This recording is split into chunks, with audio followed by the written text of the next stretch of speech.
Everybody has that one video game that has stuck with them ever since they played it for the very first time. For some people, it may be Super Mario 64, and for others, it may be in Ocarina of Time or Majora's Mask. But for me, that game was Donkey Kong Country. I may not have been born when this game came out, but it was still my very first video game and, in my opinion, the best. Donkey Kong Country is often hailed as one of the greatest video games that has ever been made, and for very good reason.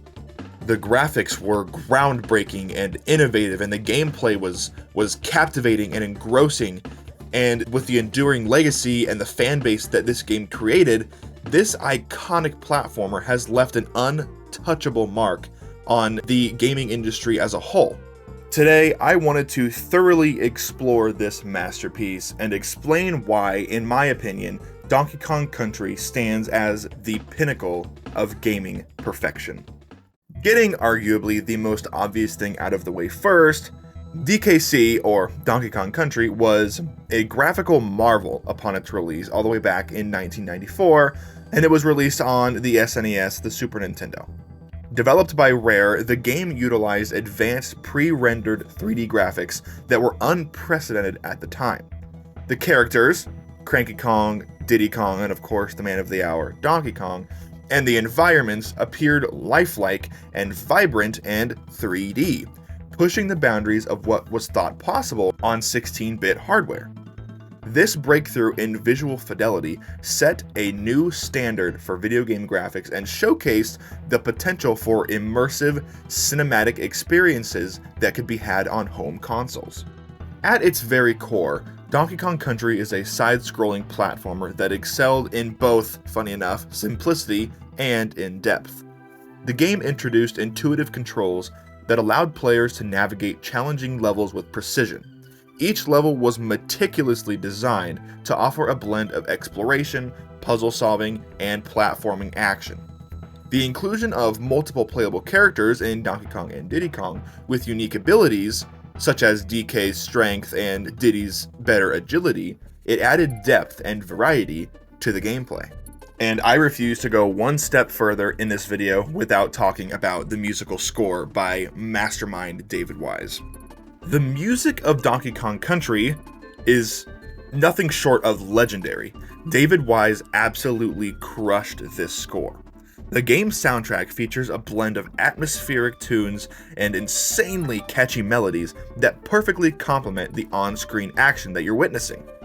From the upbeat DK Island Swing to the haunting and nostalgia-inducing aquatic ambience, the music enhances the game's atmosphere and has become so iconic in its own right, earning a permanent place in gaming culture. I kid you not when I say Donkey Kong Country has my most listened to video game score ever. It is absolutely timeless and perfect. Talking about the level design, Donkey Kong Country boasts some of the most memorable and meticulously crafted levels in gaming history. Each stage and world is distinct, offering unique challenges and secrets that you have to discover. The game's level design strikes a perfect balance between accessibility, complexity, and, yes, difficulty, ensuring that players of all skill levels can enjoy the experience while also providing a substantial challenge for seasoned gamers, moreover in the second game.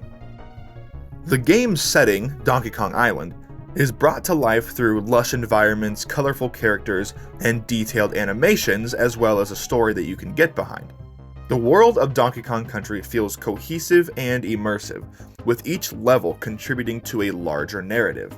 From dense jungles to the industrial zones and the underwater caves, the game's diverse locales kept the players engaged and eager to explore what was around the next corner.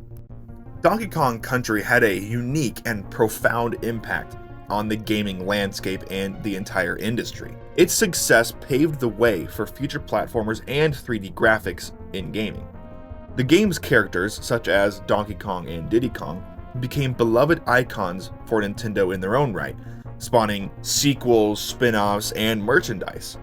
Donkey Kong Country's enduring popularity is a testament to its lasting influence on gaming culture. Beyond its main story, Donkey Kong Country offers not only a heap of bananas, but also a heap of hidden secrets, bonus levels, and collectibles to discover and collect. Players can revisit completed levels to uncover missed items or to challenge themselves to achieve higher scores and to get the 101% completion. The game's replayability is enhanced by its hidden paths and optional objectives, encouraging players to fully explore its world and to go back if you think you might have missed something. Another great thing this game has going for it is the introduction of animal companions like Rambi the Rhino, On Guard the Swordfish, and Espresso the Ostrich, each with their own special abilities that added depth to the gameplay. Players could ride these animals to access hidden areas that were previously inaccessible and defeat enemies in unique ways, enhancing the game's exploration and adding on to its replayability.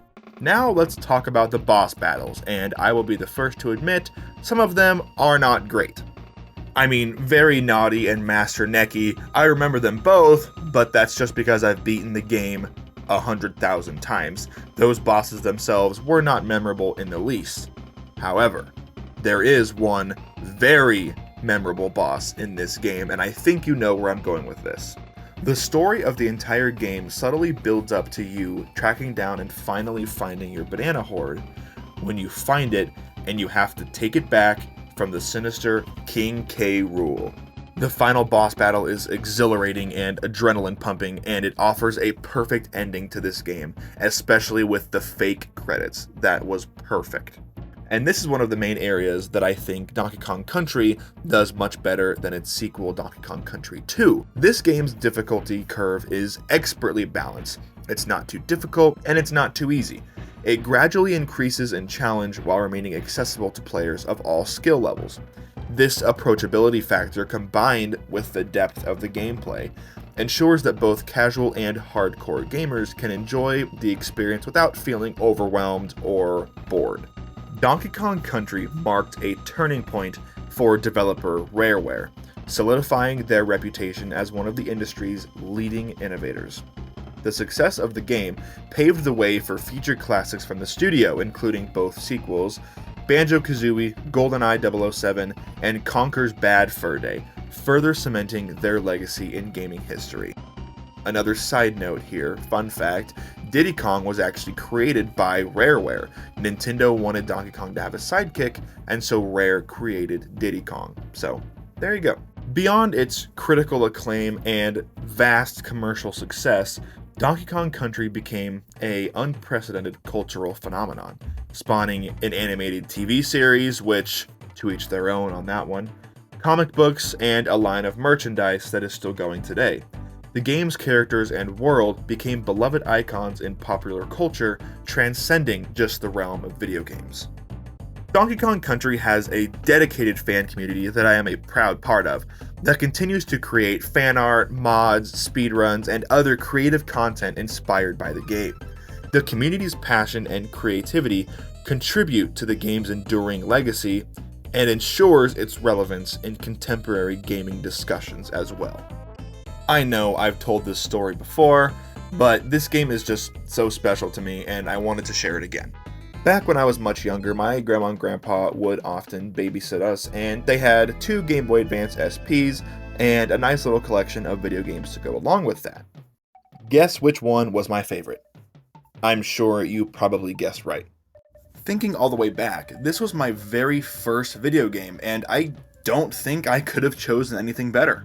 Ever since then, it has always interested me how these things get made with the sound design, the graphics, and everything that has to go on behind the scenes. I really can't even put into words how special this game alone, as well as this entire franchise, is to me. Like I said at the beginning of this video, every single person has that one game that stands above the rest. For me, obviously, it's Donkey Kong Country, and I know for my uncle, it's probably Ocarina of Time, and for a lot of people, it's Super Mario 64. There are so many, and it doesn't even matter the genre, it doesn't matter how well received they might have been, because it's special to you, and that's what makes it special. It just so happens that Donkey Kong Country is also hailed as one of the greatest games ever made, so that helps my case a bit. But reviews don't matter. If you love a game and it hits you in a certain way, That is what matters. And I actually wasn't aware of this until I really got into the Nintendo ecosystem and the community, Reddit, Twitter, and things like that. But people actually prefer the sequel, Donkey Kong Country 2 Diddy's Kong Quest, more than the original, which blew my mind because I love the second game. I love Diddy's Kong Quest. It just isn't, and this could very well be the nostalgia talking, but I do prefer the first one to the second one. I love the second one. It is a near perfect sequel, but I do prefer the simplicity and just the vibe of the first game a bit more than the second one. I have a few nitpicks with the second game, but I have none for this first one. Donkey Kong Country remains a shining example of exceptional game design and innovation. Its combination of groundbreaking visuals, engaging gameplay, and memorable world building has solidified its status as one of the greatest video game achievements ever. Whether you're revisiting nostalgic memories or experiencing it for the very first time, Donkey Kong Country continues to captivate players and exemplify the essence of timeless gaming excellence. And that is why it has been, and always will be, my favorite video game ever made. The support that I've been receiving on the channel lately has been nothing short of amazing and, quite frankly, crazy. Not just the people that view the videos, but the people that subscribe, the people that choose to like and comment and let me know how these games affected them and what these games mean to them. It means a lot, and it's really motivating moving forward because obviously I don't just make this content for myself, I make it for you guys too. So thank you so much for the support, and I'm really excited to continue to make content. The dream is, hopefully, to make a video on every single Donkey Kong Country game separately, just like I did with this one, giving my more thorough thoughts on them rather than the entire Donkey Kong Country as a whole. So look forward to that in the near future. I will see you guys in the next video. Have a great day, and take care.